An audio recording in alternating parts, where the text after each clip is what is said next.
Hello दोस्तों, स्वागत है आपका मेरे इस चैनल में जिसका नाम है search and research with me में। क्या आपको पता है कि आपने पहले भी कई बार माइंडफुलनेस किया है। माइंडफुलनेस का सीधा मतलब ये है कि वर्तमान में रहना, पूरी तरह प्रेजेंट में रहना। जब आप छोटे बच्चे थे, जो जब आपने जस्ट चलना ही सीखा था, उस समय आपके दिमाग में कोई थॉट नहीं आते थे। आप हमेशा प्रेजेंस में ही रहते थे, इसलिए कोई भी कुछ भी सिखाता था आप बहुत ही आसानी से सीख लेते थे। उस समय ऐसा था, जो सामने दिखा वही सब चीज़ है। जो सामने खाना दिख गया तो खा लिए, कोई खिलौना दिख गया तो खेल लिए। इस तरह के कोई थॉट नहीं आते थे।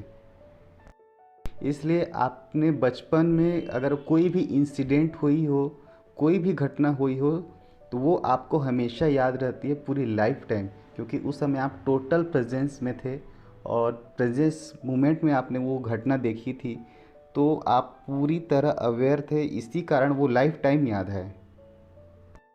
और बच्चों के बारे में ऐसा बोलते हैं कि 6 से 7 साल तक बच्चों को आप जो भी सिखाएंगे वो लाइफ टाइम उन्हें याद रहेगा।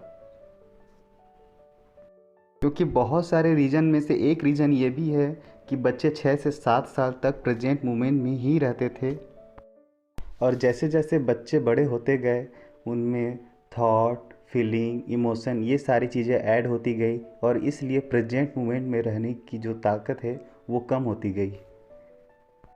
दिमाग में चलने वाले बहुत सारे थॉट, बहुत सारे इमोशन के कारण आज माइंडफुलनेस की प्रैक्टिस करनी पड़ रही है। जो पहले बिना प्रैक्टिस के अपने आप होती थी, उसके लिए अब प्रैक्टिस करनी पड़ रही है।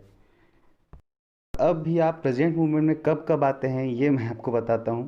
पहला, जब आप कभी गिरते हैं, कहीं रोड में जाए तो गिर गए, या फिर कहीं कहीं दरवाजे से लग गया तो आप गिर गए, उस समय आप टोटली प्रेजेंट मोमेंट में आ जाते हैं। या फिर जब आप कोई शॉकिंग न्यूज़ सुनते हैं, जैसे आप ऐसे ही बैठे हैं और आपको किसी ने बताया कि आपकी 50 लाख की लॉटरी लग गई है, उस समय आप टोटली प्रेजेंट मोमेंट में आ जाते हैं। प्रेजेंट मोमेंट का पावर देखिए। प्रेजेंट मोमेंट में एक बार सिखाने से ही सब सीख जाते हैं, अगर वो टोटली प्रेजेंट मोमेंट में हैं तो, वो भी लाइफ टाइम के लिए। ये गॉड का दिया अद्भुत गिफ्ट है, ये इसे यूज़ करें। और यही वो पावर है जिससे आप अपने फ्यूचर को भी बदल सकते हैं, चाहे आपके पास्ट में कुछ भी हुआ हो। जब आपको कुछ भी करने को ना मिले तब आप माइंडफुलनेस ज़रूर करें, और ये आप कहीं भी कर सकते हैं, कभी भी कर सकते हैं। अगर आप कहीं ट्रेन में सफ़र कर रहे हों या बस में सफ़र कर रहे हो तब भी आप कर सकते हैं। सो प्लीज़ दोस्तों, इसे माइंडफुलनेस को अपने जीवन में अपनाइए, और इसे हर समय जब जब आपको समय मिले, मौका मिले, तब तब आप ज़रूर करें। और अपने इनर चाइल्ड को जगाएं। अपना कीमती समय देने के लिए बहुत बहुत धन्यवाद।